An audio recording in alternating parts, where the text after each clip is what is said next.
turned 40 this year. And so we had 23 years in, and I can honestly say that he was a person who was very instrumental in my consciousness, in the development of my consciousness. He brought for years Brother Jabari, Brother Sudiara, reality speaks, and they brought a number of speakers here, Dr. Francis Cress Welsing, all of the people that we love, Dr. Francis Cress Welsing, Andrew T. Browder, Dr. Patricia Newton, Dr.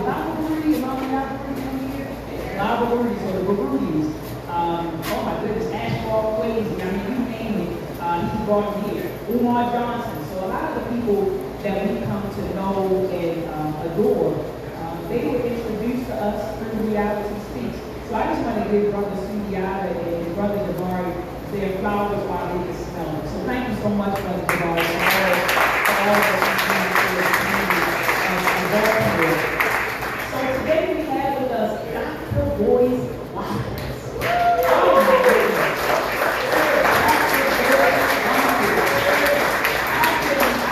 I've been watching this brother for years on social media, on YouTube, and I follow his Instagram page. And I also, with my son Harvey, who's sitting over there, we attended his National Black Convention in Philadelphia a few years ago. And that's when I had the honor of first meeting him, in the physical. But I can say that this brother is doing tremendous work for the Black community. He's literally carrying the torch of the greats, of Dr. Amos Wilson, who promoted the Black business mentality, Dr. Claude Anderson, who for decades had promoted us adopting a Black business mentality. So, he stands on the shoulders of our ancestors. And so I appreciate you, Dr. Boyce Watkins, for all that you're doing for us.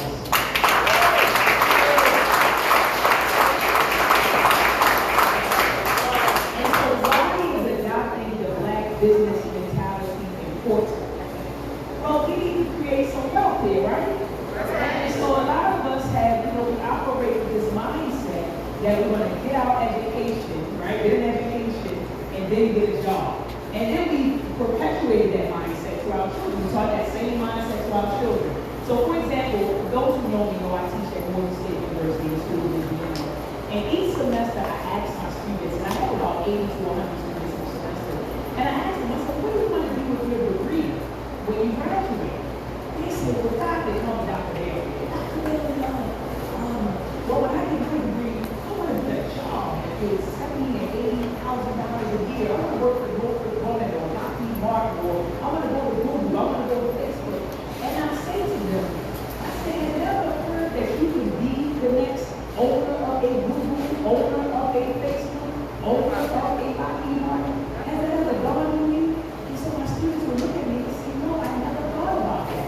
And so while I'm at Morgan, I'm literally, while I'm in the classroom, I promote that mentality. We need to stop teaching our children in the fully mindset, right? Dr. Amos Wilson said there was too many of us who operate with a servant mentality, right? He encouraged us in many interviews with our pastor, Dr. Amos Wilson, to adopt and to teach a master mentality. So you go to school, you get educated, and you master these ideas and concepts, and then you go out and you create something. You go out and you produce something, and you build an institution, and you hire your own. And that is the mentality that we need to be inculcated in our youth. And that is the mentality that Dr. Boyce Watkins is going to be talking about today. Developing a Black business mentality. We need to create wealth, right? We need to create wealth, and wealth will bring what? Power. You can't be a powerful people if you don't have any wealth. The people who are wealthy are going to be the powerful people. And so we need to change our mentality. And so, Doc, I'm looking forward to hearing what you have to say. I won't be long, because my son, he always tell me I can be long, because I have to lunch. And so I won't be long, but I'm going to pass the mic back to you, Brother Jabari. Thank you so much for listening.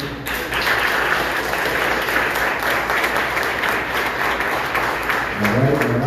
Give it up again for Dr. Maya. That's Dr. Boyce Watkins, and how I know him. I always will have respect for Dr. Boyce Watkins, because when we put out a song with my daughters, if I told her from the mouth, you may know who they are, called Letter to Little Wayne. And Dr. Boyce Watkins took to the internet.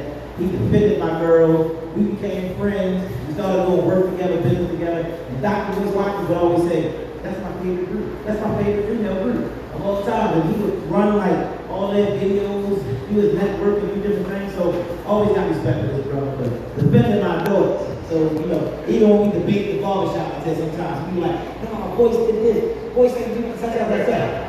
I'm like, y'all better leave cousin Boyce alone, man. You know what I mean? That's my man. You know what I mean? So, you know, I have to speak against him. You know what I mean? That's my brother. I appreciate it. People say with these speeches, you know, why do y'all keep doing these lectures and stuff? These are rally sessions. They help to plant the seed, those different things. You know what I'm saying? It's like, it's that motivational talk. Even when he talked with Dr. Mayat last night, I was motivated. Hey, that's right, Dr. Boyce. That's right. But that's how I am. That's why I've been working 26 years and been doing this. So I bring all these lectures and they give us that motivation. Yeah, that's right, Dr. African. That's right, Dr. Welton. And it motivates me to keep doing what I've been doing for all these years. It's a motivational session that we actually had here. He's one of the spirits of the movement right now, of the economic movement in our community. You know what I mean? You know how, like, I see football analogy. Ray Lewis for the Ravens used to be that motivation. Now, I don't want to hear nothing political that Ray Lewis got to say. You can keep that. If you're talking about motivational speech, if you're talking about football, I love Ray Lewis. That's my man. I love how he led the team. I love that spirit that he had. He brought that to the Ravens. When he left, that spirit left. Now, Lamar came in. Lamar had the spirit that Ray Lewis had. Now, all the team they rally around, he's that motivation. That's what Dr. Boyce Watkins is to the business world today. You know what I mean? So we appreciate that. He constantly motivates us all the time. So give it up for my Mama Maya in the building.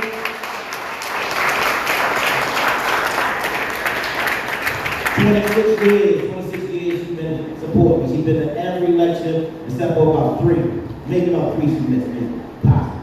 You know, but appreciate her. She's always been there by my side. And my stepdad, Mr. Idris, give him a big round of applause. And I see my man Dirk in the back, you know what I'm saying? That's my man right there, Brother Siniano's cousin. He's my cousin too. You know, we all came up together in Garden Village. You know, he used to have this loud truck that he had a system, that old white truck. He used to drive us around in there, knocking on them, like, yeah. You know, so I appreciate that. And my man E is in the building. Give it up for Brother E in the building. Do we have any other cities besides Baltimore in the building today? Where you from? Greenbelt, Maryland? Okay, you heard that before. Give it up for Greenbelt, Maryland in the building. You can. Got you. Good. Bill in the building. Give him a big round of applause. Bill in the building. Who else we got? In the back? New York in the building. Who else we got? Cincinnati. Give it up for Cincinnati in the building. Who else?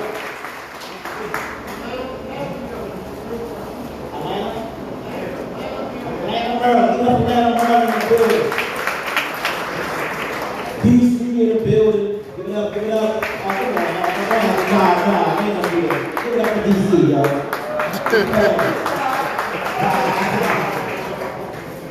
Virginia in the building. Give it up for Virginia. Alright, so what we want to do is, man, I'm sorry. North Carolina. Alright. In the building. Alright, so what we want to do now, we ain't going to wait no longer. We brought Dr. Boyce Watkins here to motivate us so we can get out here and get busy in the community, all right? So brothers and sisters, give it up for Dr. Boyce Watkins. Give him a big round of applause. Woo!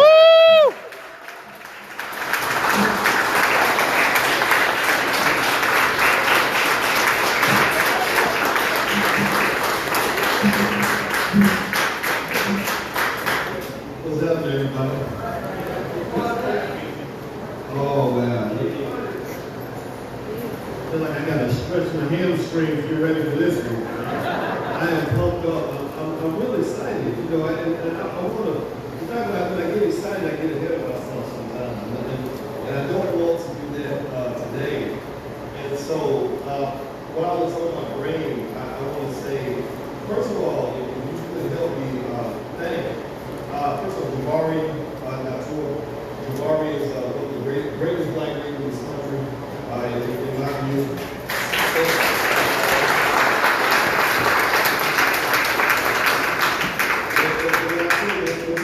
My favorite female group since TLC. My cousin was in TLC.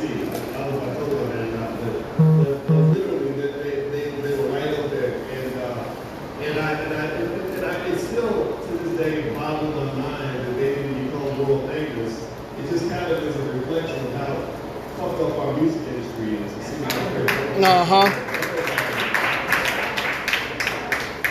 Also, some other, even Dr. Ma, I spoke to her last night, clapped for her.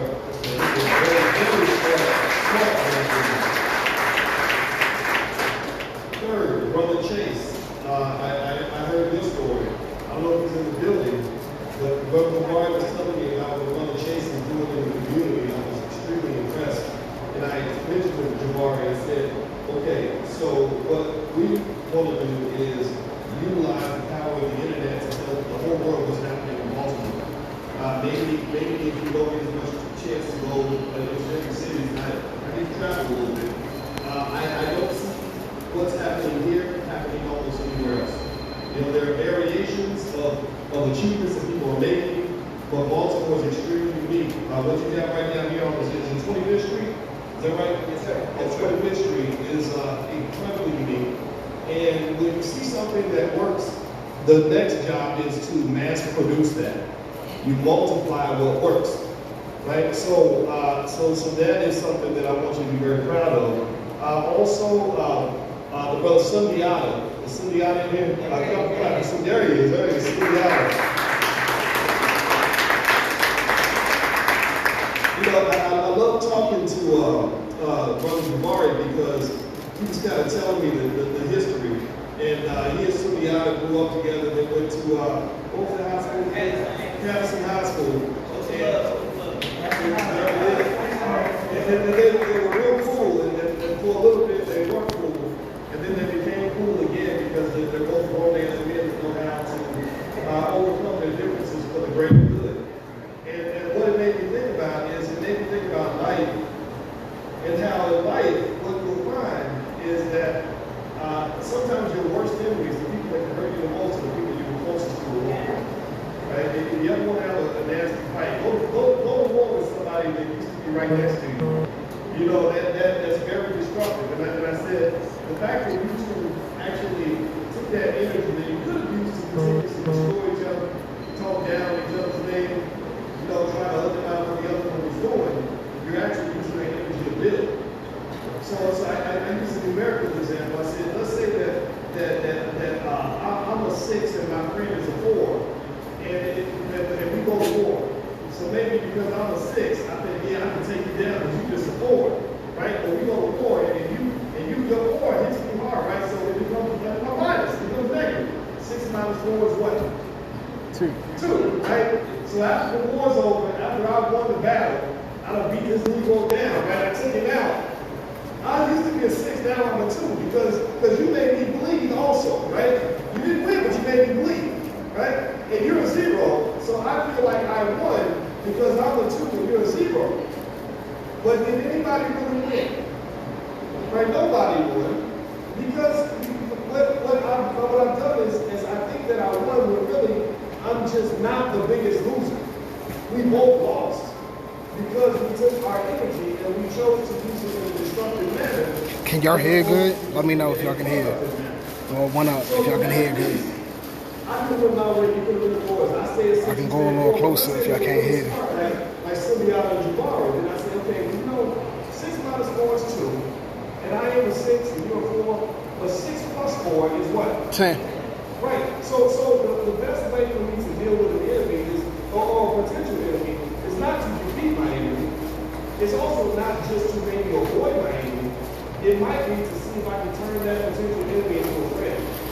Right? If I can take that potential adversary and make it an ally, now we're both sitting on 10 because we come together to work together. And I saw that first because I heard Sundiata and Jabari talk about a shop that they're going to open together.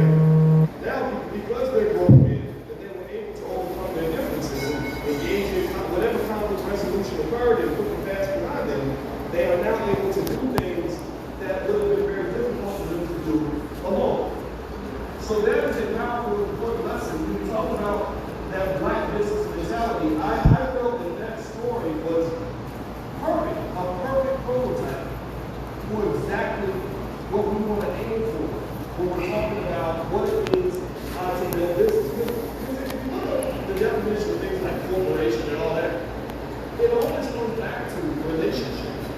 Corporations, businesses, organizations, any organization is nothing more than a nexus of relationships, like a spider web. It's just a bunch of connections that people have with each other that allow you to get something done. Right? And so that mentality really is something that you really want to process. It's always meditated on. And so what I want you to do is think about it like this. So the black business mentality, that's the title of our conversation today. So think about what mentality is. What's mentality is? It's what you think about. Right? If you're not thinking about it, then it's not part of your mentality. Right? And so when I grew up, I didn't even know the beginnings of having a black business mentality because I had a job security mentality. Right? I was thinking about how to get a job, how to fill out a resume, how to get a degree so you can apply for the job and use the best candidate, right? That was all we thought about, right? So you think about this, right? So how do you do this something when you're not even thinking about it?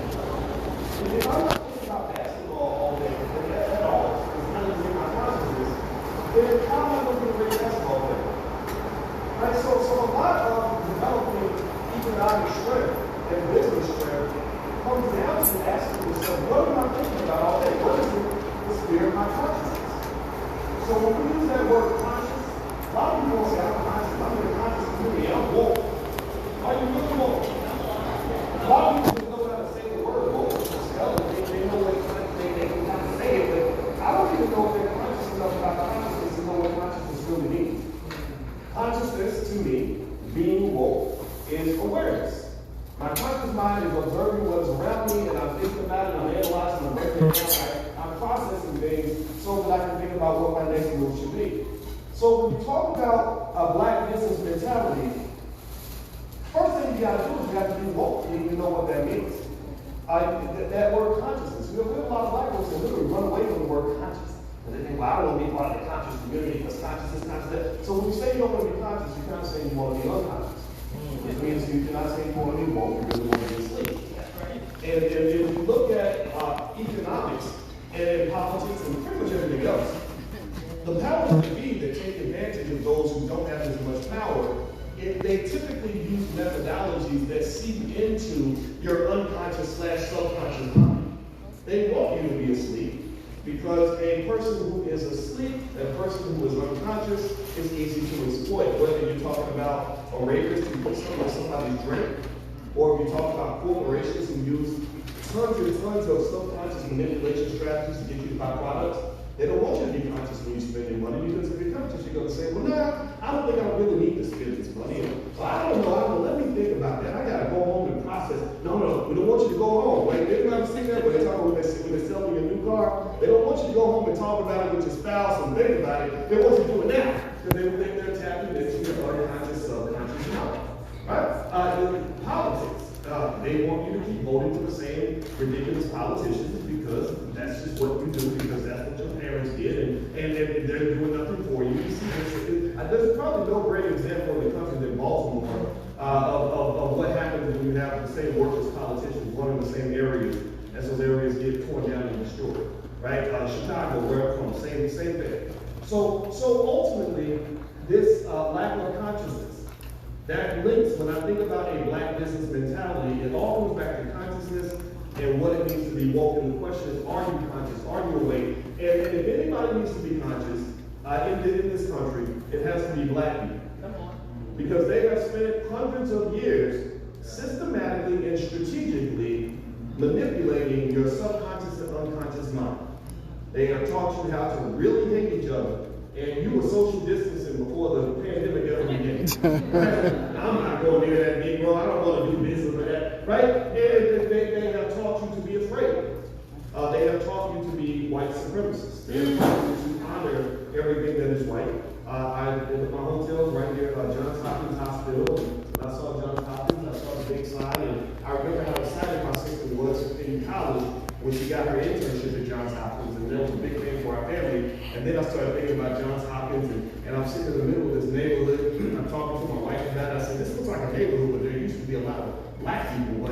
But you see some remnants of it. But I bet this where this university, like a lot of them, bought up all the property around it, right? And so now they kind of own it. And then I started thinking about Henrietta Lacks, and I started thinking about how we tend to put that whiteness on a pedestal. That's right. And that really seeps into how we think about economics. Right? When you talk about a black business mentality and you translated that into a job seeker mentality, what you're thinking, like Dr. Mahat mentioned earlier, you've got these young people with all the potential in the world who are sitting around saying, oh, I want to go work at Google. I want to go work at IBM. I want to go work at Nike. Right? Because these big corporations, there's a value you ascribe to them, right? Like they, you know, if you say, well, why don't you come down and work with Brother Jabari and really do the work that matters for your people? They say, yeah, but being at Google is really cool. Like that has value, right? So when you talk about mentality, you talk about psychology, you have to really think carefully about what is being put into your conscious and subconscious mind. Your conscious mind actually manages the subconscious mind. You must consciously manage your whole subconscious to deal with all of the stuff that's been planted there that's keeping you from getting to where you want to get to. Okay? And I'm stepping into this with a confession. My wife happens to be an expert on the subconscious mind. And so we talk about that a lot. We talk about how the music is used to manage the subconscious mind of black people. We listen to a lot of the songs on the radio, they are nothing more than blueprint for black men's self-destruction. Right? Go have sex with every woman you can find so you can spread as many diseases as possible and make babies that you're never going to take care of. If you get money, go down to Jake the jeweler and drop $100,000 on some stupid gold chain that don't mean nothing and give all your money away to white people as quick as possible. If you're ignorant, then that's good. If you are intelligent, then that's bad because intelligence is boring, ignorance is lit. Right? It's really cool to be so stupid you can't even spell your mama's name. Or if you see another black person, make sure you kill them immediately because that is your job to brag about how many black people you killed. Right? And so ultimately, when you're talking about manipulation of the subconscious mind and you're talking about building a mentality that develops business, this is more than an economic discussion. This is a sociology discussion. This is a political discussion. This is a discussion about families. This is a discussion about self-love. This goes far deeper than just how do I manage my 401k or how do I fill out the form to start an LLC. It goes into everything that was put into your brain to build you into who you are at this particular time. Now let me give you something. I'm going to give you an acronym to help you understand and to carry this discussion today. I try to make sure exactly what I'm going to ask to speak on. So I think about things like Raise the Bar. I've written a book called It Takes a Village to Raise the Bar. I'm carrying out for Black America. You can have it free. You go to Watkins.com. The book's right there. Everybody can have it free. And so we think about the word bar. And what it means to raise the bar, B-A-R. Well, the first thing I would say, if you're trying to develop a business mentality, is the B, which stands for thinking big. Let me explain. Does anybody have people in your family that, because they love you so much, they literally just shit on every good idea that you ever have? Like, they literally like, well, it's not I love you, I just want to warn you that if you start getting business, you know, it ain't gonna work out. It ain't gonna work out. You ain't heard that stuff no more. You don't know what to do. You ain't good guy to talk about, right? And you're not gonna say, I love you, but I don't need all that love right now. And they'll do it because they care about you, right? They don't want you to go crazy. Because when you start thinking different from other people, people start automatically thinking you're crazy. Because they're just what we call normal, typically. That's right. It's into, what they call normal kind of means performance, right? So even if everybody else is acting weird and doing something that makes no sense, if I want to be normal, I do that everyone else does. And people do operate literally like sheep. They call that the herding effect. It's something they've written actual research papers on in finance and economics where they talk about how people will go along with the crowd just to fit in with the crowd because it's just more comfortable to kind of do what everybody else is doing. So if you're in a family where everybody in the family has done the same self-destructive crap, generation after generation, you're going to feel comfortable doing that because you haven't gotten conscious about or a company doing weird kind of barbecue, you might go along and do what everybody else is doing, right? So if everybody else is going out looking for a job, then you're going to go out looking for jobs too. So one of the things about thinking big or becoming a business owner is this. Look, here's the thing that you got to understand. A lot of the businesses that many of us have created, a lot of the businesses that you may own in this room or you're thinking about creating in this room, a lot of businesses and business owners end up feeling a little bit raggedy. I don't know if anybody's ever felt raggedy with your business. Like you didn't know what you were doing. You know, you weren't making no money. And then just confirms the fact that you just not cut out to do this, you can't, you're not smart enough, you know, because it's easy for you to believe that somebody else became a millionaire. But it's kind of, sometimes it's hard for us to believe that we can do it until we start getting that validation and confirmation from other people. And I raised my hand because I went through the same process. Right? And one of the things I want you to kind of understand is that if you look at the history of most of the great corporations in America, all these companies that people admire, the companies that our smartest, brightest children want to go work for, a lot of these businesses started off incredibly raggedy. One of the things I used to do to try to get myself pumped up and motivated on what my potential would be is I would read the origins of some of these corporations in America. So one of them that I was reading about this week is UPS. I have a friend who works at UPS. She came to visit me. We were talking about the company, the history. I said, what about the history of UPS? And I said, UPS was started by a couple of teenagers who had bicycles. They literally were delivering packages on their bikes around town. And that grew into UPS, which is worth about $162 billion. Now, I bet you that if you went back 100 years and you told those teenagers that their little random business they started with their delivering packages on bikes was going to grow into a company worth $160 billion within a couple of generations, they wouldn't believe it. They would have thought you were crazy. They'd be like, oh, we're just trying to make $50 this week. Right? But that grew into UPS. Coca-Cola was started by a man, I forgot his name, but he was a morphine addict, and he left the Civil War, and he used morphine a lot, and he said morphine is not good for me, which obviously is not. And so he created Coca-Cola because he needed something better than morphine. So he put a little cocaine in it, or whatever, made his little drink. Of course, everybody loved it because I guess cocaine is good. I don't know. I've heard of that. And literally, this thing becomes popular, and it is selling pretty good, but he didn't see that Coke was going to grow into a company worth $200 billion, 2, 3, or 4 generations later. So he sold the rights to Coca-Cola for about maybe $1,000. He sold the rights to somebody else who didn't saw the potential into the company. So here's the deal. A lot of my bet is, in fact, I just know this for a fact, a lot of these businesses that might be in this room, from people that are listening to this conversation right now, are probably pretty raggedy, and you're probably a little embarrassed, almost to the point where you're like that mother who just loves the hell out of her ugly baby. But some of these businesses are going to grow into multi-billion-dollar corporations. Yes, yes. That ugly baby that you have,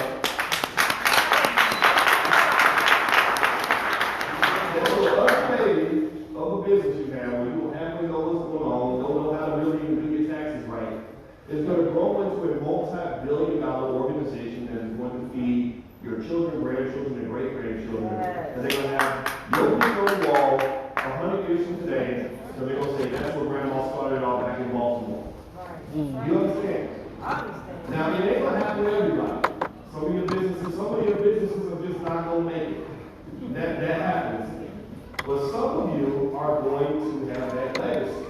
I don't know who's going to do it, but here's the thing that you have to understand is that there is a finality in death. When you kill that little baby business you have, when you just give up and you give up hope, and you virtually guarantee that whatever that future is going to be is not going to exist. Whatever's going to happen for your descendants is not going to occur. And you have to remember that, right? You're not the modern Negro. You're not sort of, living in the present. You're really living in the past. You are the ancestors. You are the ancestors. And a lot of the business mentality comes from having the vision and the ability to visualize things that have not come to pass yet. To visualize, well, what does the next 100 years look like for my family? I'm thinking about this. I talked to Dr. Mott about this yesterday, and I've been thinking about this a lot.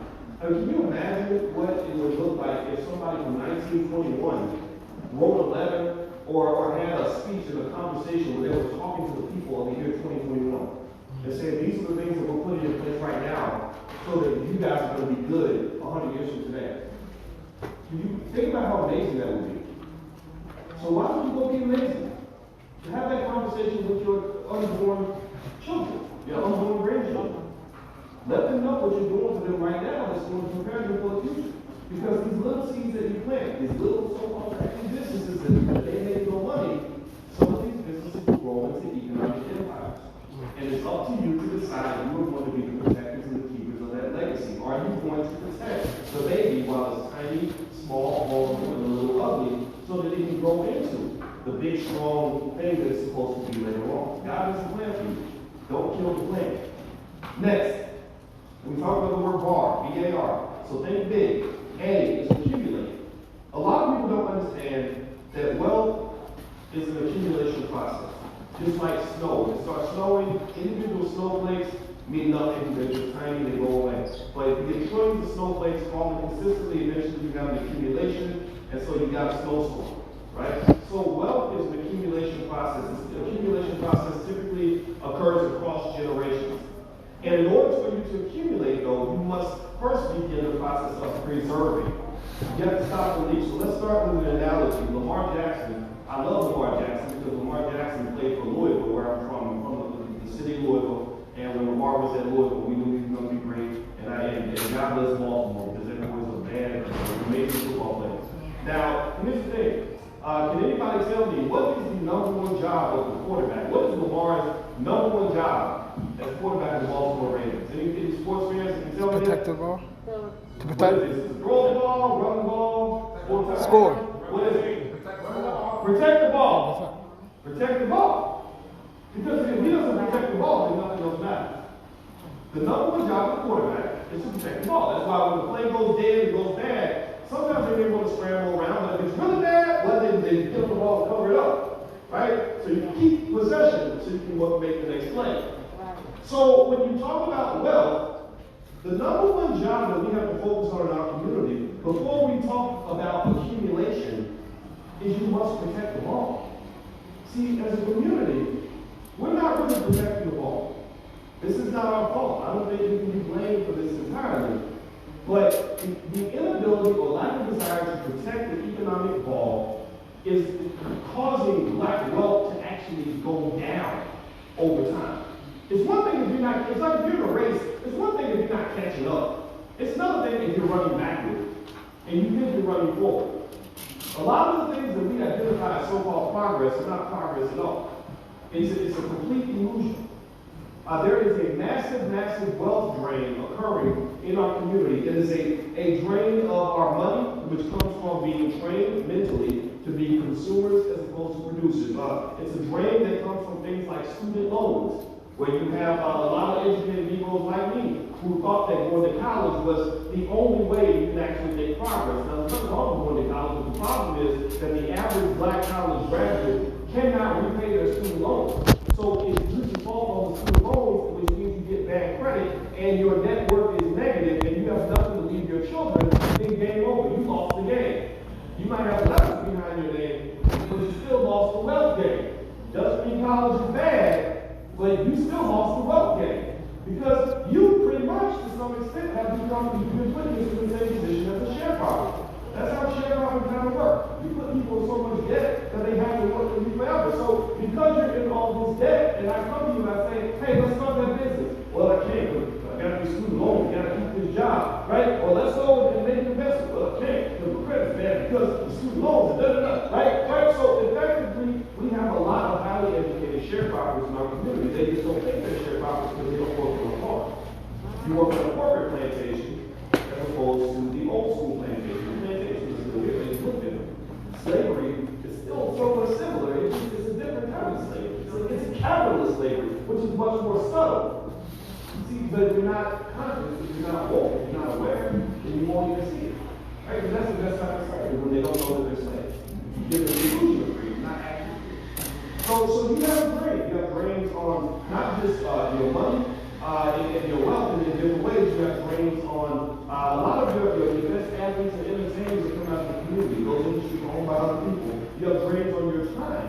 If I spend 40 hours a week working for a corporation, that 40 hours a week, if I work 50 weeks a year, that's about 2,000 hours a year over a decade. That's 120,000 hours in a decade, or over a 50-year working career, that's 100,000 hours. That's 100,000 hours I have spent not building black wealth, but I have spent 100,000 hours building white wealth. So if millions of black people are being trained to give 100,000 hours of labor toward building white institutions, then why wouldn't these institutions be powerful, wealthy, and successful? Because they're getting everything they got and they're getting everything that you got. That 40 hours a week that you're putting structurally putting that into businesses that are owned by other people, so other people are getting rich off of you, not just because they're getting your 1.4 trillion in black dollars, they're bad enough, but they're also getting things that are much more important than your consumer dollars, which is your time and your labor and your energy. A lot of our people don't even have time to build a family because you spend most of your time at work. And you ever see somebody at a barbecue and be like, hey man, what you been up to? It's working. Right? You know what I'm talking about? Right? You spend more time with your boss than you spend with your kids. How's that work? And that doesn't go for family. Right? So consciousness means sort of structurally backing up and saying, what am I doing with my time? What are we doing with our resources? You see, one thing you may not know is that you actually born a millionaire. You just don't think you were born a millionaire because somebody is leaving you money. But you were born a millionaire. And I'm not just trying to make you feel good. I'm not just trying to, tickle you and blow smoke up you. But you really were born a millionaire. Let me explain why. There's a type of capital that is not financial. In fact, most wealth is not even money. Most wealth involves certain things like what they call human capital. Human capital is very real. You know it's real because during slavery, when they owned your ancestors, that was real wealth. You could go as a slave owner and you could say, I don't, they say, well, what? When you go to the bank, say, I want a loan. They say, well, do you have any money? They say, I don't have any money, but I own 25 Negroes. Oh, well, you can borrow against your Negroes. You can borrow against the black people, right? So you were capital. You were seen that way. They had banking systems around all of that, right? So now that capital has been released a little bit, right? Now you own that human capital. Right? When you are a young, healthy black man or black woman, you have that ability to get up and work hard for somebody for at least 40, 50, 60 hours a week, right? Which has a tremendous amount of value. If you add it over the course of a lifetime, that's millions of dollars in wealth right there. So because you don't have as much financial capital as you want, what ends up happening is you end up selling yourself back into slavery. You sell yourself, you sell that human capital, you lease it out to somebody who pays you money, right? And they pay you this much. They're making 3 times more from your labor than you're getting. So you're getting $20 an hour a day, they're making $50, $60 an hour from their labor, right? And you're doing this because that's what you're trained to do. And the system is structured that way. This didn't happen by accident. The capitalists at the top of the pile, they plan these things. They say, okay, we need more workers. Let's create a women's liberation movement that's going to make women feel that they're inferior if they spend time with their kids, and that they're superior if they go work in the factory all day, right? And so that way we'll have more women in the workforce. Let's integrate black people. Let's give them integration and civil rights, and give them the right and the ability and the opportunity to come in and work for us, so that we're not really giving them any real wealth, any real control, any real ownership. We're just giving them their self-esteem back. They get to sit next to us at the table, so that makes them feel better, that makes them feel more accomplished, because whiteness is a brand as well, which because we're trained to be white supremacists, we want to be next to that. Right? So ultimately, a lot of your capital in your family and in your community is being given away, is being sold cheap. So a lot of the black business mentality, or the wealth builder mentality, comes from saying, how do we stop the leak? How do we protect the ball? What wealth is already here? Rather than me, again, mentally, this all goes back to the mind, right? Instead of me thinking somehow that being black is a curse, actually, maybe I can realize that being black is a blessing. That's right. We have tremendous amounts of capital right there in our family. We have 4 hard-working siblings that are all smart, decent people, and highly educated. Then you got millions of dollars in human capital right there in their family. But if I'm sitting there thinking, well, if my mentality is, well, I got to go get me a job now that I've got all this education and all this work ethic, I'm going to go find a job working for him, and my sister's gonna go work for her, and my brother's gonna go work for her, and my other sister's gonna go work for him, well, then what's happened is you haven't protected the ball. It's like having air conditioning in your room and you left the window open, it's 100 degrees outside, and you wonder why the room doesn't stay cool because you need to close the window. You're letting all of your wealth, all your capital, all your potential go out the door. Because there is wealth in human beings and the labor that you provide and the skill sets that you provide. In this room right now, with just the people that are in this room, we could create millions of dollars in wealth by simply coming together, working together, and being committed to working together. But that starts up here. If I don't like you, I'm not going to work with you. If none of us obtain the skill necessary to develop and build what we're trying to create, then we can't make anything happen. If none of us has any vision about what we can actually do together, then we're not going to succeed. So when you talk about the black business mentality, it's a really deep concept. It doesn't just involve the conscious and subconscious mind, but it comes down to things like things mushy stuff like love and confidence and hope and faith. Right? So it almost sounds like you're in church, because let me tell you why faith does make a difference. And faith is also psychological. Has anybody heard the word risk? Yes. In business? You know what I mean? When I say that that's a risky decision, you know what I mean. Yeah. Most everybody knows, even the children know what I mean. Right? Well, the thing about risk is a two-sided coin. Right? It means everything can go good or everything can go bad. Right? Yeah. It depends on what happens. Well, did y'all know that people who have been traumatized, which we have in a million different ways, historically been traumatized, people who are traumatized are less likely to take risks, because when they see a risk, they don't see the upside, they only see the downside. So when you have those loved ones, those Negro naysayers in your family, you know, Negro naysayers are people that find a problem for every solution, right? What you're really seeing is the manifestation of trauma. You're seeing traumatized people who are only seeing the downside. They're only seeing all the reasons why that risk you're about to take is not going to work. Because they're scared. We know that trauma leads to drama. It doesn't just lead to negativity, it can also lead to conflict.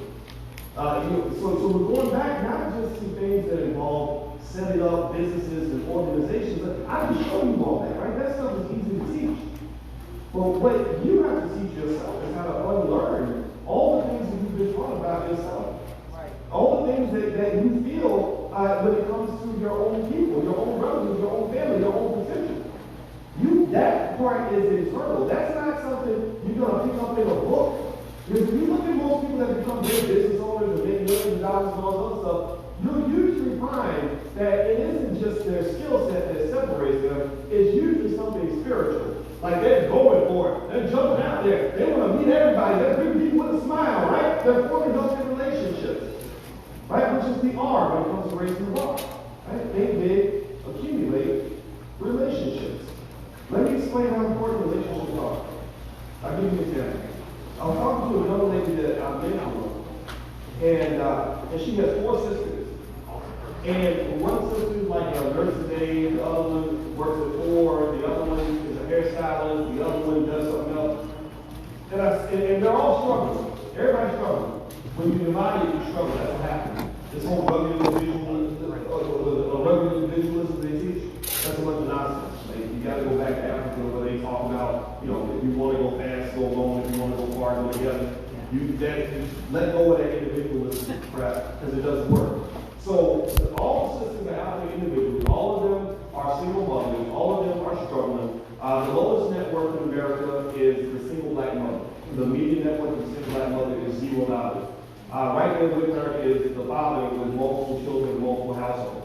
So even little things like how you structure your family is absolutely essential in how you build wealth. Who you choose to partner with, who you choose to have in your life, who you choose to have a relationship with is everything. This is literally something that you taught in school. How to pick a baby daddy, how to pick a baby mom, how to work on that. Literally. So I was talking to her and I said, okay, so you're struggling here, your sister's struggling here, your sister's struggling here. I said, why don't y'all work together? I said, you know, she's a hairstylist, and you can help her in her shop, and you can expand the shop, and you can do this and do that. And you know what she said? She said, I can't work with my son. Right? I can't. Because she be lying, and she da-da-da. And it was one of those things, like, I don't want to be around, you know, my siblings, right? And I get that, right? We all have gone through that. We all have family members that we just don't ever want to talk to ever. Right? And they call you, do not pick up the phone, right? I understand that. But then I was sitting there thinking about how much wealth is lost by the fact that they can't resolve their conflicts and find some way to align their incentives so they can work together to help each other out of the struggle. And then I thought about how many families we have in our community that have the same problem. And then I thought about the fact that many of those problems come back to the fact that we have so much trauma that we've all experienced personally, and also cultural trauma that has existed across generations. So here's what I figured out. I figured out that we all probably need therapy. Every one of us. I know I do. I get triggered all the time. My wife is like, you're getting triggered now. Damn. that's that other voice coming out that's thinking about the things that happened to me as a kid. You know, I had a Vietnam veteran that was very abusive, and there's a lot of little things, you know, we all got our stuff, right? Yeah. And so I would almost encourage anybody, when you're talking about building business and what a business mentality looks like, do not underestimate the significance of relationships. A person that has good, strong, healthy relationships can get things done very easily that would be almost impossible to do if they were doing it alone. Relationships are actually everything. If you look at the definition of a corporation, one of the definitions is a corporation is nothing more than a nexus of relationships. It's a group of people who got together and formed almost like a gang, kind of like an economic gang. Like Apple. Apple's just a big economic gang because they all wear the same colors, speak the same language, they have the same goal, the same objective, they got a hierarchy, you know, just like the Bloods and the Crips, right? And they're making trillions of dollars all throughout the world because they are on code. They have the ability to work together to achieve a common objective. If you deviate, then you get booted out. And then I started looking around and I realized that when you talk about the game of global economic warfare, there's a lot of gang activity happening out here. A lot of gang affiliation. You know, NAFTA, the North American Free Trade Agreement, that's just an economic gang. That's when the U.S., Canada, Mexico got together and said, let's protect our economic interests with each other. You go to Asia Pacific Union, you know, that's an economic gang. Asian countries got together and said, we're going to trade and have free trade amongst one another so we can all make money. The European Economic Union is a gang. IBM is a gang, right? Everything is a gang. Gangs are everywhere, right? And the thing about it is, when I started thinking about this, I said, okay, this makes sense because the innate natural desire and ability to align with and to come closer to people that are similar to you, where you can achieve common goals and create at least have safety and security, and then eventually some sort of accumulation. That's not something you have to be taught in school. Even animals know this. Right? When I go running and I see all these geese, there's hundreds of geese all together, and I'm like, nobody taught those geese that they should come together and be with other geese. They just think they can do it. And so sometimes I think that what we've gone through has taken away our natural instincts in terms of understanding how important it is for us to come together when it comes to achieving a common objective. The first game is your family. And the reason that they work so hard to destroy the family and to particularly get rid of the father is to convince you that you don't need the father. And they lock all the fathers up in prison. A lot of your strongest black men are in the penitentiary right now. Is because once you take away that protection and that leadership and that structure of the economic gang, it's very easy to infiltrate. You can infiltrate with very bad ideas. You can extract resources. You can come in and kind of take whatever you want because you don't have that structure, you don't have that security, you don't have that protection. Also, you have chaos. If I go to the south side of Chicago, they've always had gangs in the south side of Chicago, but not gangs like this. The gangs today are the gangs that you didn't see in the 70s. At least in the 70s and 80s and 90s, you had gangs that were a little more structured, had a hierarchy. Now it's just dudes running around with AK shooting each other down. You know, some angry 17-year-old that kills another one because he made a rap song about him, or whatever they call it, drill hop, I guess. I rap about you, and then you come and shoot up my whole family, whatever it is. Right? So ultimately, this loss of connection, which is driven by the trauma, It's not just something that affects gang activity in the south side of Chicago, it affects many of us in terms of how we conduct our lives. You're not supposed to be doing everything by yourself. Now, some of you may be in the unfortunate position where you have relatives that are not interested in getting on hold, that are too tarnished and backward in their thinking to even work with you on anything. But what I learned actually was I learned that you can actually form a family anywhere. I don't care if you're related to me by blood. When I talk to Jabari, that's a sibling to me. That's a relative. You know, it's not. It doesn't matter who our mothers and fathers are in my view. When we understand each other, we're on code. We support each other. I support you, he supports me. That's how we're more successful. We have to do that because there's nobody hating more in this country than a black man. Yes. Because one is dead. They want us gone. Especially the masculine black male. Right? I mean, you want to be a little boy or whatever, you do all these other things that they got on TV, then that's cool. But if you are a black male that is masculine, you pretty much are an endangered species. You are seen as a threat in every single way. So when I talk to other black men that understand family, that understand the importance of the mission that we are seeking to accomplish, my goal is in a million years, I'm never going to become my enemy. Even if you are my enemy, I'm either going to, I'm not going to retaliate against you, or I'm going to find ways to build with you. Because we must build together in order for all of us to be safe and protected and successful. So if you want to get a really good skill for building business, go take the time to directly, specifically study how to build healthy relationships, how to be helpful and beneficial to other people, how to build a strong, healthy family. Start with a relationship with yourself. That therapist will help you dig into your nonsense so that when you are triggered, you're not going to react in a way that is destructive to the situation that you're in. Because that trauma that causes you to be triggered is driven by a type of fear. Fear is the enemy of healthy relationships. Let me explain. This is not just an emotional concept, this is an economic concept. There is something they measure in economics called consumer confidence. Anybody heard of that? Yes. Consumer confidence is measured why? Well, because when consumer confidence is high, then what happens is the economy takes off. And when it's low, the economy starts to sink. There's also another measuring stick they use in the stock market called the fear index. And they measure that because they know that when people are afraid, the economy starts to sink. Well, why does it start to sink? Let's think about it. Let's break that down in the context of relationships.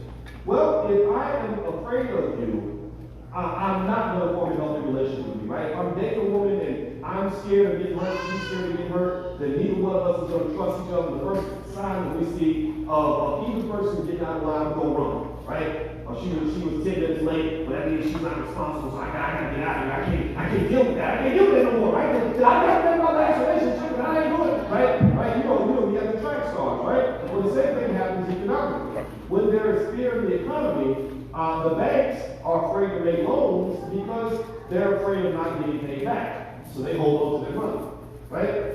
The corporations are afraid of going under. They don't know if the consumers are going to come through to them about their products. So they don't make investments. They don't hire anybody. They don't make any investments in the economy because they think, okay, I got to hold on to my money because I don't want any bad things to happen. The consumer, when they are afraid, do they go out and spend lots of money? No, they don't. They hoard their money. So the companies start to sink because consumers aren't showing up. So the companies aren't hiring anybody because they're not making any money, and the banks aren't making loans because the economy is sinking. So that fear, that whole saying from FDR when he said there's nothing to fear but fear itself, that is absolutely real. So I started thinking about this in terms of our community, and I thought about how the trauma can breed so much fear. You know, it is not what we're doing right now by having this commitment to building black-owned business in a black community. You are, in my view, the greatest heroes in this country. You are the talented 10th, in my view, not because of education or economic status. You're the talented 10th because you have courage that a lot of people don't have. Because I can tell you, I've been by and say, how many of y'all have been hurt badly by another person that looks like you? Raise your hand. How many of you have really been hurt by maybe you did business with somebody, they ripped you off? Maybe you bought a product from a black-owned business and they didn't give you what you paid for? Or maybe you run a business and you dealt with a customer that tried to destroy your business, right? It's very scary. There's a lot of re-traumatizing that occurs when you talk about a traumatized community. So the ability to really love and to understand that love is more powerful than hate, if that therapy piece is incredibly important because it allows you to process what has happened to you in a way where you're not going to let that cause you to stay away from the people that you need to be with. Right? So I'm going to tell you, I get it all the time. When I'm doing stuff in my career, I'm starting my business. I had a lot of people that told me, look, I'm going to try to do this for black people. This whole economic stuff, financial literacy and all that. Black people ain't ready for it, they want to hear it. They'll do X, Y, Z for you, and just because they black don't mean this, that. And I'm going to tell you the truth, this happened. I mean, I have been hurt so badly by people that I still don't understand what happened. You know? And so ultimately that decision to kind of love my way through it and to say, you know what, I got to process this in a healthy way so I can keep moving forward without fear. That is what has allowed me to be successful in the things that I do. Right? So for all of you, I encourage you to do the work, get the therapy, study how to build healthy relationships with other people. Because if you are helpful to others, if you are bringing healthy energy into the spaces that you occupy, people will want to work with you, good people will want to be around you, good people will want to build with you. The other piece that you want to add in there is when you're talking about skill set. Every black child in America by the age of 12 should learn how to start their own business. That should be a rite of passage. Even if you don't want to be a business owner, even if you want to work for somebody else, you still need to know how to start your own business just in case you lose that job. Just to have an extra skill set. Just to have another stream of income. Also, every child in our community should own shares of stock as early as possible. Yes. Particularly if you have a newborn baby, give your baby some shares of stock as a happy birthday present. Buy them shares every week, consistently on autopilot, and then they'll be independently wealthy by the time they're 25 years old. What does that do? That takes them out of the struggle. That keeps them from having to sell themselves into slavery in order to make money. Right? The third piece is when you talk about real estate ownership. Everybody must own something. Not everybody needs to be an entrepreneur. Not everybody has to be the boss. Everybody can be the boss. Right? And that's one thing too that I want to make sure you understand is that I hear a lot of people say, you have to run your own thing, run your own that. I get that, right? I get that. But I have a lot of partnerships with people where they're running everything, I'm just doing what they ask me to do. Like right now, I'm not running this event. Jabari and Ron Subiata and Dr. Martin and others, they're the bosses of this, right? I'm coming in pretty much as the employee of the day in their space.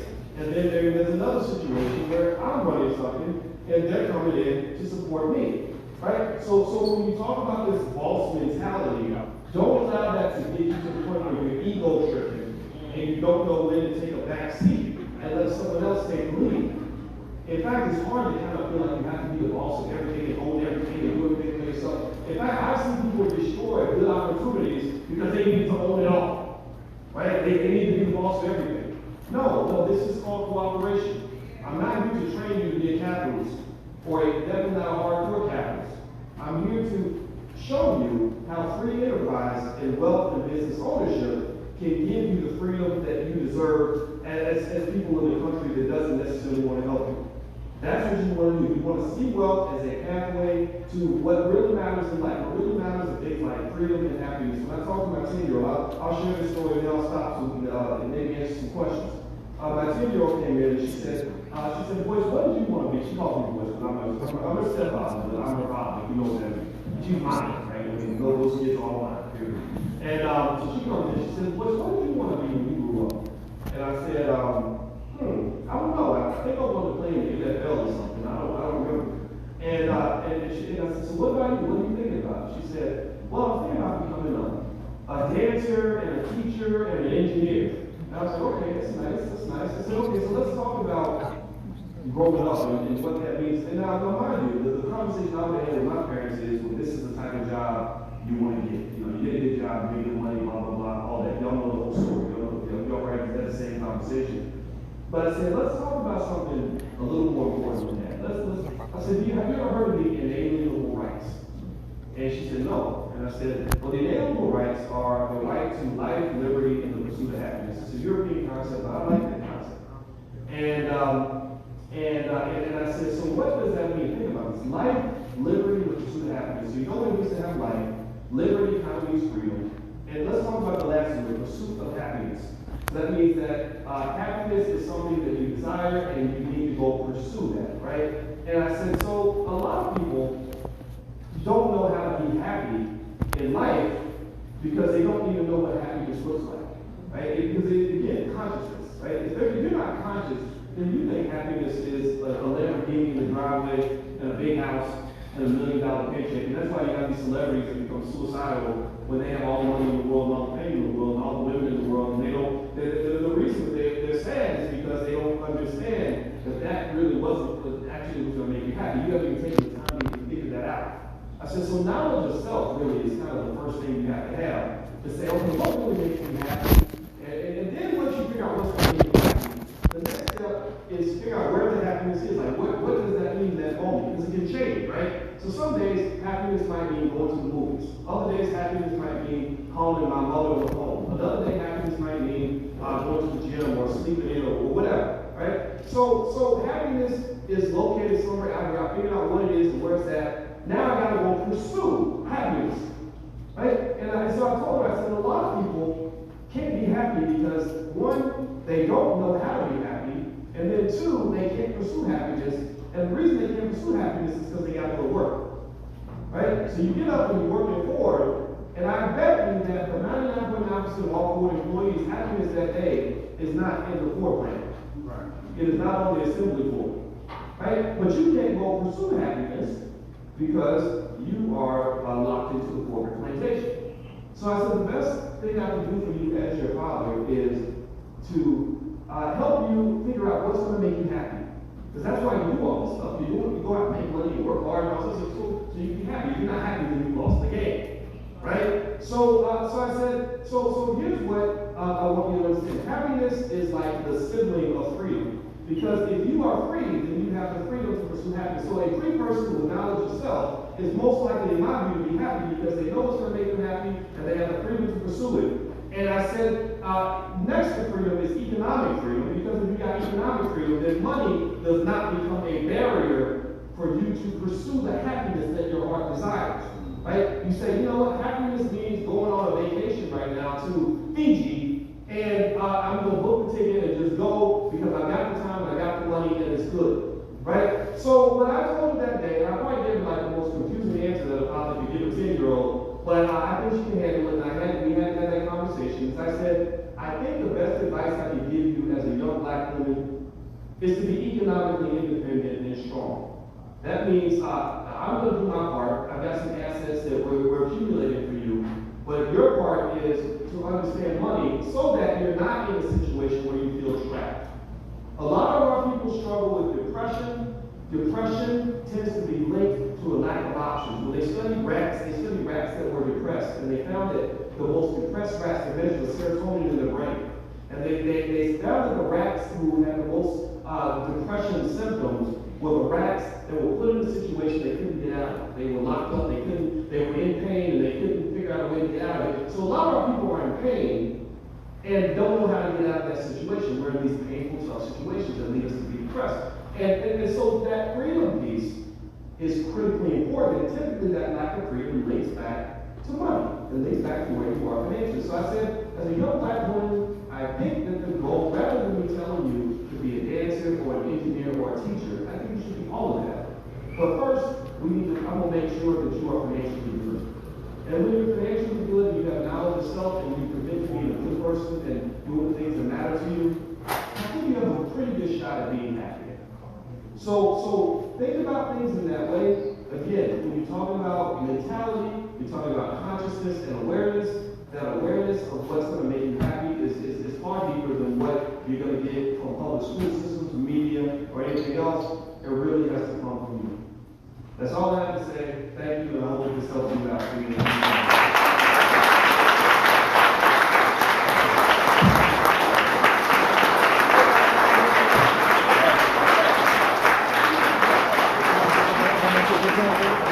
Now, do we have time for questions? Yeah. Okay, all right. If anybody has a question, you can raise your hand and I will be happy to answer. Yes, sir. not more of a statement, but also, I work in the school system in Green County. And we're trying to stimulate economically, academically, in the charter school work here. So hopefully we can know how to lie some of this. I can talk to you along, because I really been after what they're saying right now about economic development. Thank you. Oh, thank you, brother. Thank you.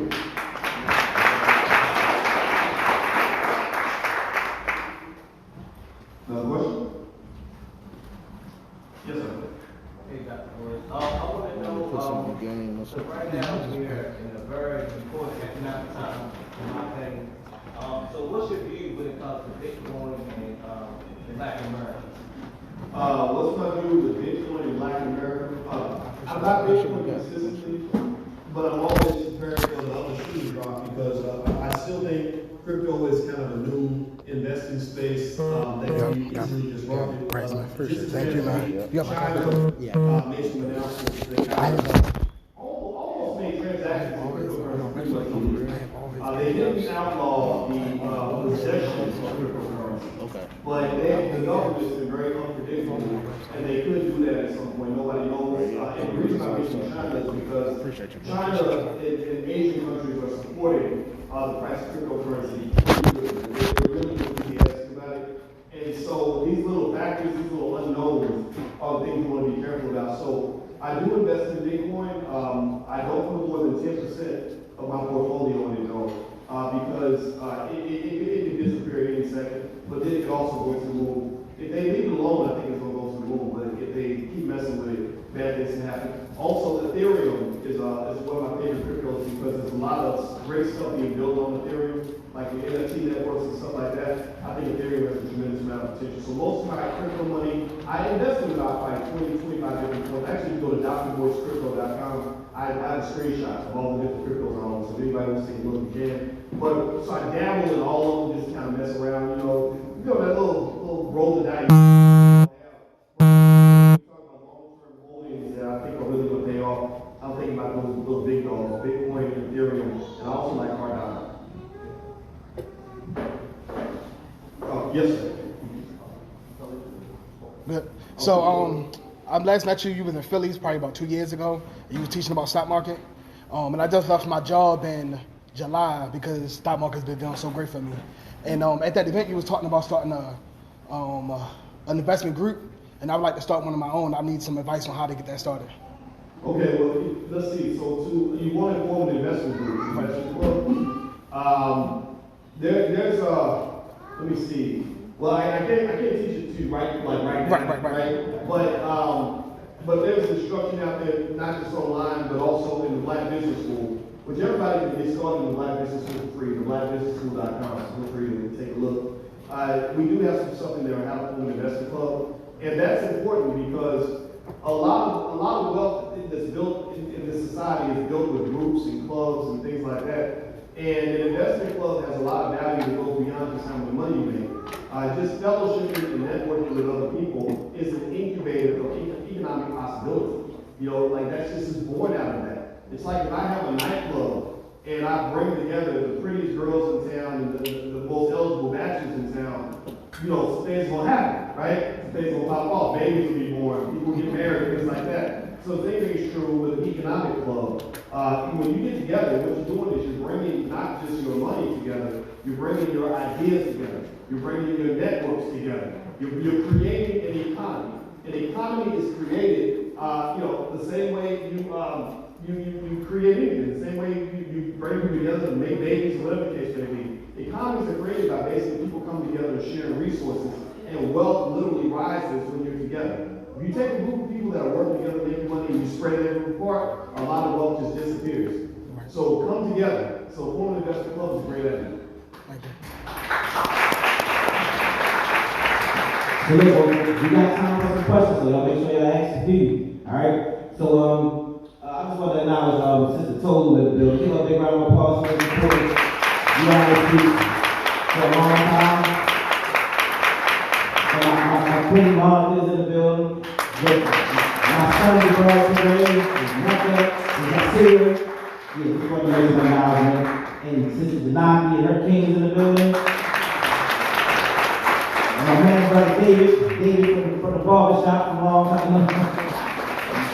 Alright, so what's the next question? We got, alright, go here. Alright, you got it. Yes, sir.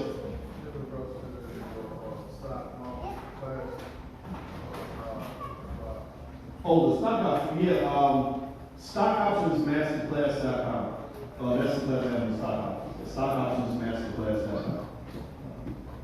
Yes, sir. Scott, earlier you mentioned doing things that can make you back. So one of the things that really make me happy and kind of leads my family members in the weird, but I like to do stocks. I'm an investor, also a stock and trading. And so as a result, I'm able to actually develop a business around what I love. And also, as a result of me developing a business around what I love, I've actually turned my personal expenses into tax law. So can you talk about that? Yeah, one of the best benefits of owning a business is that you take advantage of a natural, America is a rare country. Let's just say it like that. This country is, you know, any theories you have about corruption and inequality in America, all those theories are true. That's just a fact.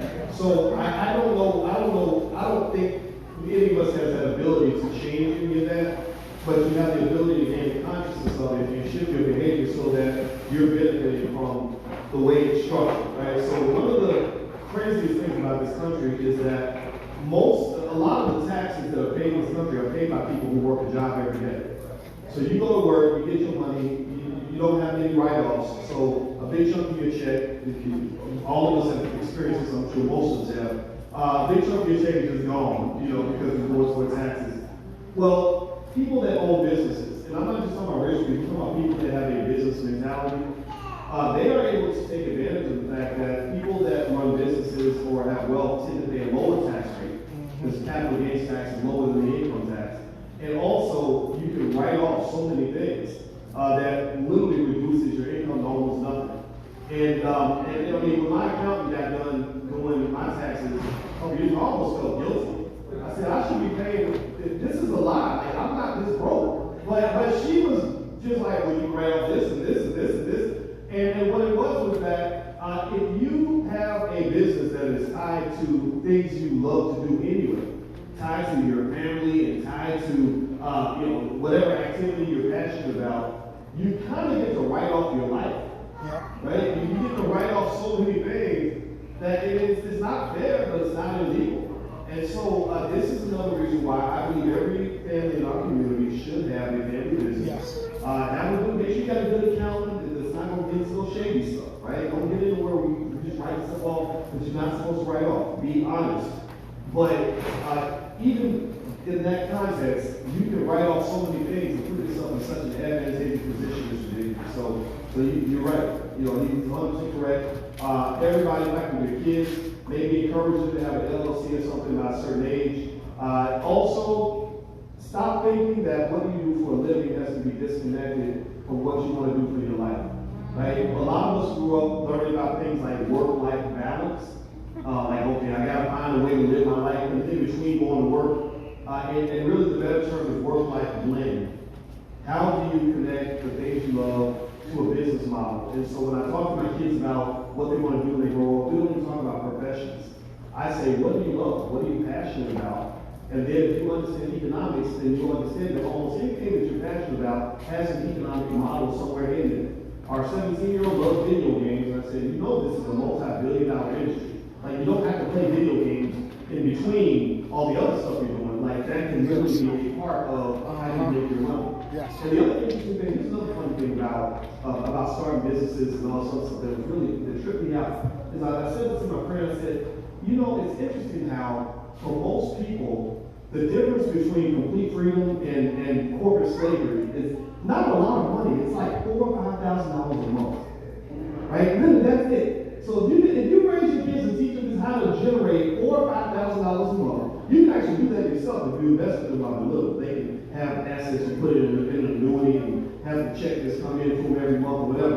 But seriously, if you can show them how to generate some kind of business model that will give them at least $4,000 or $5,000 a month, that would be great. But I'm going to tell you, When I did not have to work with those horrible racist people on that job, I literally was okay with making half of what I was making working. Because at least I can stay home instead of deal with your crazy ass.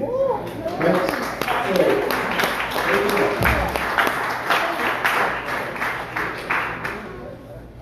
Hi, my name is LaKenya. Super excited. I just want to thank you for allowing us to even vendor here. With vendoring that caused us to open our eyes. I'm a person. I want to say thank you for your lecture. I'll pay attention. I watch you sometimes on social media, but I'm not consistent with it due to my busy schedule of corporate life and trying to do entrepreneurship, honestly. I thought I was woke. Let me start there. Since you brought that out, I thought I was conscious. I thought I knew. But coming here made me see how asleep I was. You know, I'm in between. I ain't actually woke. I'm still sleeping, usually waking on my friends. So, my question is, I have a young son. I have 6 children, but my youngest is 8, and then the next is 21. My big kids, they out there doing their thing. But my youngest son, he is different from the rest. He came out with not something learned, but something gifted, right? He came out of my womb. So my thing, I see a lot of people have brought their children here, and my son, like I tell him, he's already 2 strikes against him. He's black, and he's a black male, right? And my son always say, I want to be an entertainer, like I want to have my own business. I want to be an entertainer, and I'm so stuck on you have to learn, you have to learn, you have to read. By the age of 3, you got to read chapter books. By the age of 5, you got to do this. So he's super smart in academics, but now it's not balancing. And he always tells me, I'm going to be successful, Mom. Don't worry about it. His dreams are big. His money is big. For Christmas, he didn't get his $1 million in his box. He just freaked out. Like everything for him is over the top. And I'm trying to understand him because he's a kid I've never had before or experienced. And I have a box. I have a roadmap laid out for him. But he's going against what I have for him. And I don't want to say it's bad. He want to do something. Ma, I love games. Let me go to YouTube. My kids say, put him on social media. He loves to dance. He's not shy. All his Caucasian teachers, oh, we love him. But the only thing they want to do is put him in entertainment. Oh, he could dance. He could this. And I'm saying, no, my son is smart. He can read. He know how to do his math. He can read big words. He know how to do math. So how do a parent that is trying to help to make that kid be something in entrepreneurship, because you spoke about that with your 10-year-old, so that we don't get so confused, because I'm corporate minded like crazy. You understand? How do we get all that? So what I was saying is, I'm sorry. yeah, no, it's okay. It sounds like you're passionate about this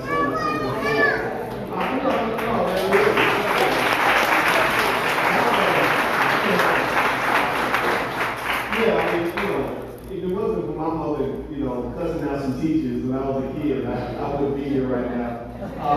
She had to, because I had a lot of that same type of energy. And, when I was 5, I used to jump up and down. I couldn't sit still. And the teacher, who was a young white lady, she told my mother the story. She said, yeah, your son would sit down and he kept moving around and let some people walk around the room. And she said, so I'm embarrassing him. And so she said that she taught everything. And she said, now I'm going to embarrass him by making him repeat to me everything I taught while he was running around and jumping up and down. And she said, she goes, and your son recited to me every single thing that I had said. And so what this young white woman said to my mother, which was very helpful to her, she said, be careful because they're going to try to put him on medication.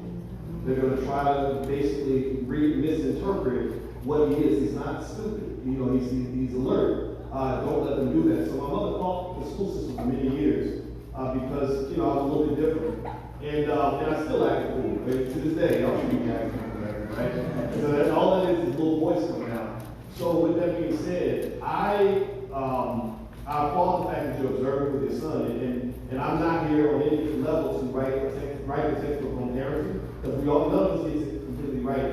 But what I can say is I find that observing the children in terms of knowing what their strengths are and what their passions are. Typically, great people are people that typically connect with their passion, that they connect with what they love and they're good at it. Right? If you get those two things in the same room, and then you back it up with some work ethic. That's where genius comes from. That's where greatness comes from. So I think you're right to not put a limitation on it. We know what happens in school. You got the rapper box or the athlete box that a lot of black boys get put into. And those boxes are fine. There's nothing wrong being a rapper, nothing wrong being an athlete. My buddy Bernard back there, Big Nard, he's a rapper.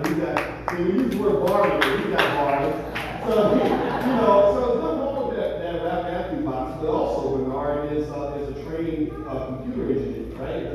Yeah, so there's many spaces, and like Arsenal, he's 6'6". Everywhere he goes, they ask him the obvious, who you play for, right? And he gets offended by that. But he's also actually an engineer. He's in college to study that. So I would just make sure that he understands all the things that he can do. And I do think that black males have to be raised a little differently because you're up against something a little different in this society. I think that I can say that if I was trying to get into corporate America, I would have been fired by now. And I think that history of the white male seeing us as a threat in every single way is 100% completely true. And so it does not mean that you can't try those certain paths. And what I have found is that you never go wrong by giving yourself options. Options and freedom are connected to one another. So that means that if your son is an athlete, he should know that he can be more than an athlete. That if the sports thing stops, he's not supposed to go sit on the corner with a liquor bottle and waste his life away. There's other things he's supposed to do. He's supposed to be a community leader, a husband, a father, all these other great things that come in to add to value to society. Or if he goes to corporate America, he's got that degree from Duke University and gets that job at Google, and then they somehow hire him because he's just too black or because he's 6'5" and dark skinned and intimidatingly ambitious or whatever it is we get fired for. He has that know-how and the confidence to say, I can do it on my own. I can step away. I remember being almost embarrassed when I came to the conscious realization that I had been trained to believe that I can't pay my own bills without a white man's help. And that was embarrassing. That made me feel like, man, I don't even feel like a man right now. Hey, what do you mean? Because I remember that fear of putting the job and saying, well, what am I going to do? They're going to blackball me. And I had the highest level of education you could have in my field. I had a good salary when I was at Syracuse, and I remember I would get warned. People say, well, you keep talking like this and doing this, you're going to get blackballed and no university will hire you, and all that became true. And I just remember that kind of made me nervous. And I just said, wait a minute, this ain't right. It ain't supposed to be like this. Like, number one, I'm not supposed to just give my knowledge to other people. I'm supposed to bring it to my people. That's the first thing. So a lot of us are trained, a lot of us don't become successful because we don't even know what success really looks like for black people. Right? We think success means a house in the suburbs, a fancy corporate job. And my question is, what are you pouring into your community? Because I can tell you, the brothers that put all this together are real successful.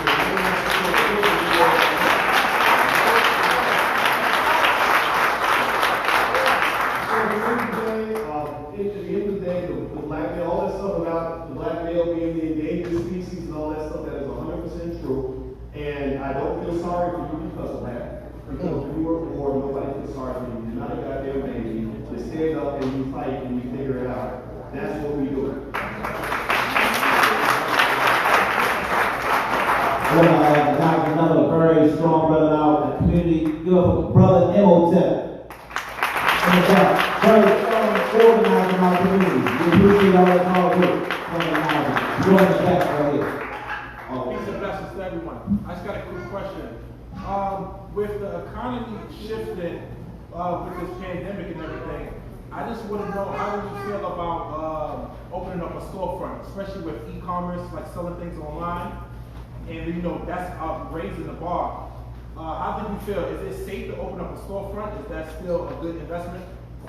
I think it is, because I think human beings still want to see each other.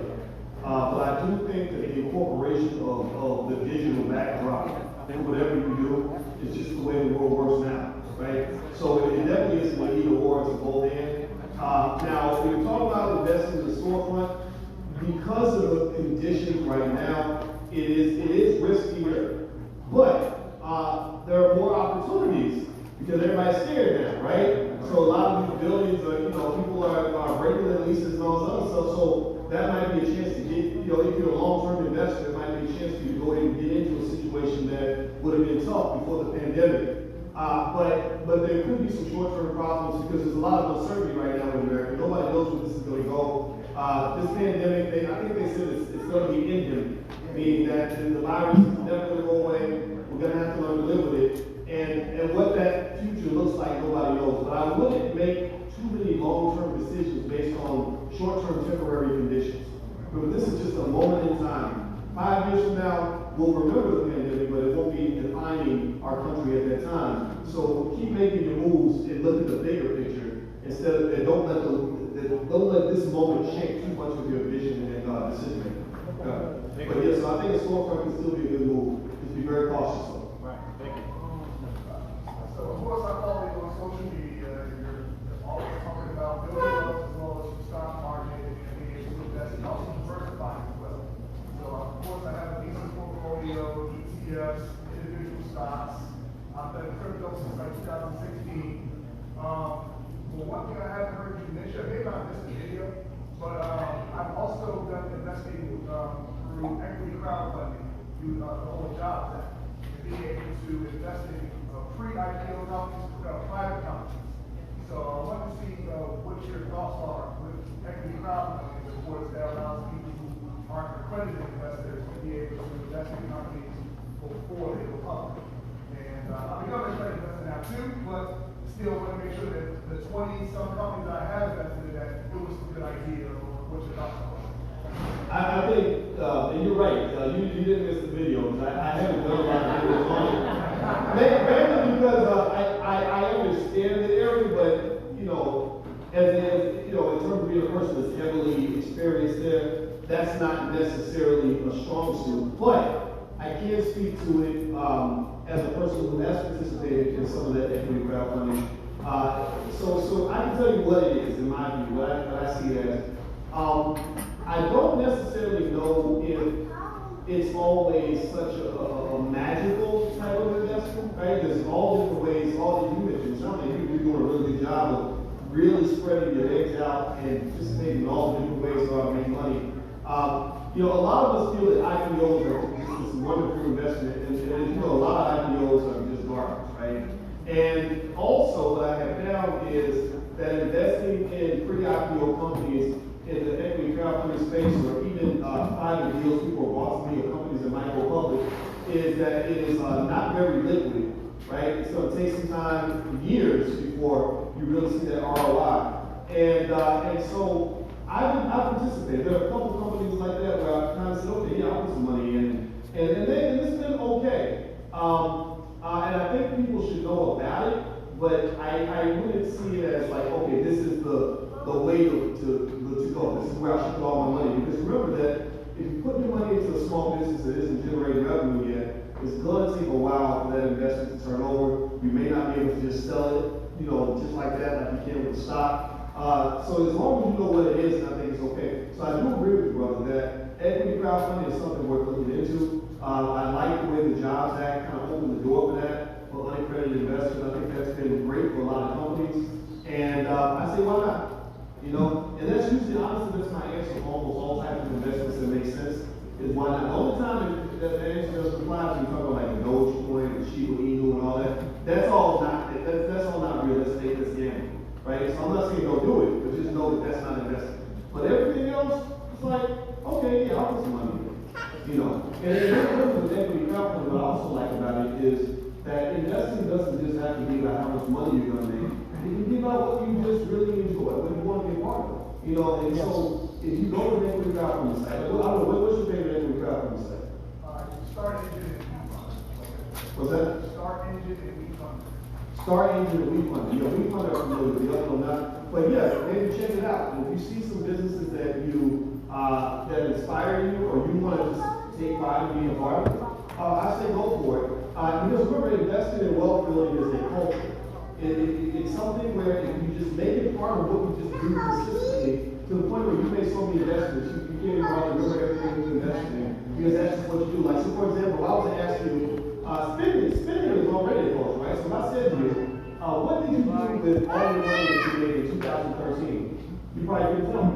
You can tell me where you spent probably even a third of the money that you spent in 2019, right? Because spending is just such a happy, you just do it. You just spend money here, maybe the rain, to go to the restaurant, go out some food, right? Well, I think for investment, it should be the same way. Because I am a spendaholic. That was my biggest problem. Every time I look at my budget and I was thinking about stuff I want to cut out, I was just getting pissed off. And I didn't want to cut nothing in my budget. I would just spend. And money would burn a hole in my pocket. And I realized, instead of cutting my budget, cutting my spending, maybe I'm just figuring out how to make more money.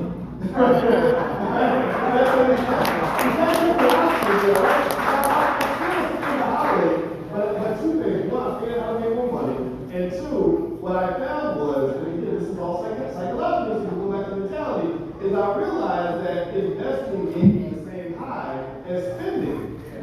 The difference is, it's all about those endorphins in your brain. It's all about that high. We're all chasing the high, right? What it is, everybody got a high you chasing. It might be a food feed or whatever, right? So you just got to have to think about balance and moderation. So what I would do is, I realized, I said to my wife, I said, I think I went from being a spendaholic to being an investorholic. I get money, I'm like, ooh, what stocks can I buy now? Yes. And I'm like, okay, so I've taken this, I hate using the word addiction. That just sounds so degenerative. But I've made it into something that actually benefits me as opposed to harms me. You understand? So if you're going to be addicted to things, foremost healthy addiction. Like there are people that get addicted to money or get addicted to vegan food. Right? And they're addicted to my family, I'm addicted to spending time with my family and my life together, right? So find those things that are healthy as opposed to things that are destructive.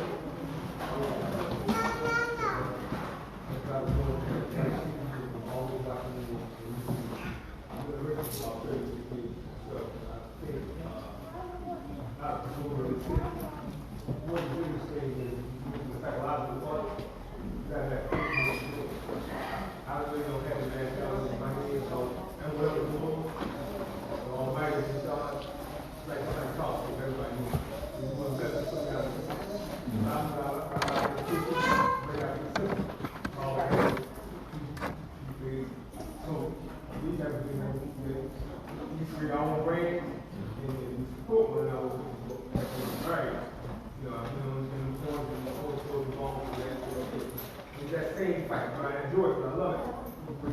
But that's psychologically pain of fighting each other about somebody else who maybe down the tip of the issue. It'll make me stop. And even in the game, it's walking forward. I had so many, God, look, I haven't seen where, listen, you can't make it. Everyone export. Close out, close out everything.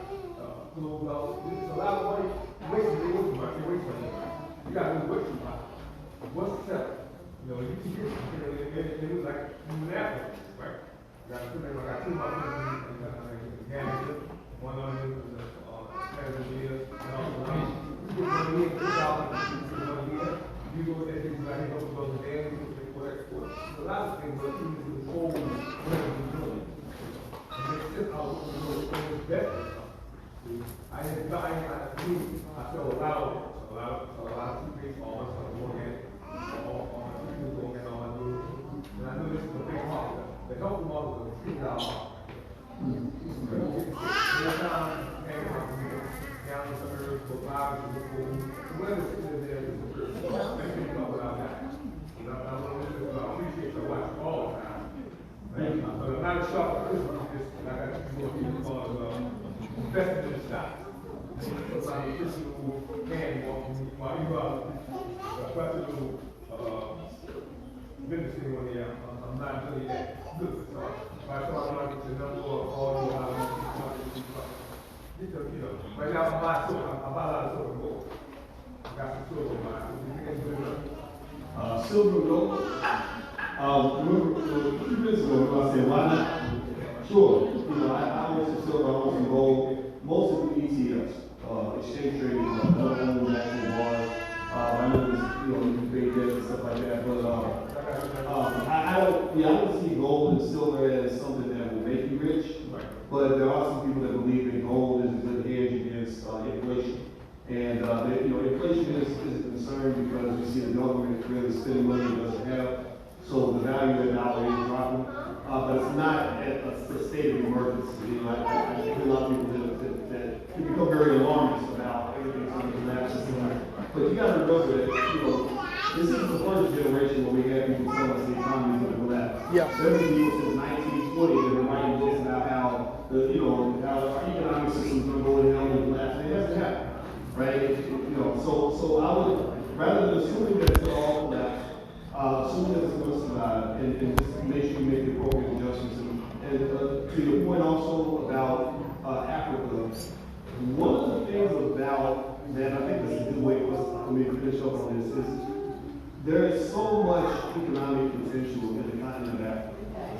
And everybody is seeing this. A lot of people around the world, you're not the only one seeing this. Europeans seeing it. We know China's seeing it. And I mean, Peace, everybody. it's really fascinating. Again, mentality, out of sight, out of mind. If you go to Africa, if you sit there, I know the guy I said, and I just look at the map of Africa. Here I am, a 40-some-year-old man with a PhD at the time, and I'm looking at. I had to bring my hoodies out. Really becoming conscious and aware of how big they are. And this country has 100 million people. This country has 50 million. This country, and I'm seeing this, and I'm sitting here just embarrassed over the fact that I never had that consciousness as a kid. Right? And I would say to you that when you talk about building long-term visions for the future, number one, make sure your kids don't have that same limitation. Right? Make sure they understand Africa, what's happening there.